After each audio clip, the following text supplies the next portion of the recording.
মজলুম ফিলিস্তিনিদের প্রতি সংহতি প্রকাশ করে গতকাল শনিবার মার্চ ফর গাজা কর্মসূচি পালন হয়েছে রাজধানী ঢাকায়।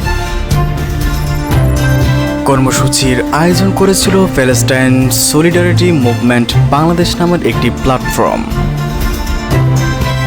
এই কর্মসূচিতে অংশ নিয়ে সামনে ছিলেন ইসলামী স্কলার মিজানুর রহমান আজহারি। গতকালের এই কর্মসূচি নিয়ে আজ রবিবার ফেসবুকে একটি পোস্ট দিয়েছেন তিনি। সেখানে মিজানুর রহমান আজহারি জানিয়েছেন, প্রয়োজনে বারবার এভাবে মিলিত হবে দেশবাসী।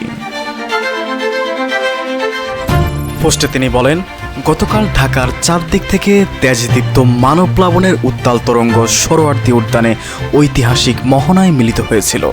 এটি শুধু একটি মার্চ ফর গাজা ছিল না, ছিল বিবেকের ডাক, ন্যায়ের পক্ষে ইমানি হাজিরা, ঐক্যবদ্ধ বাংলাদেশ এক উজ্জ্বল প্রতিচ্ছবি।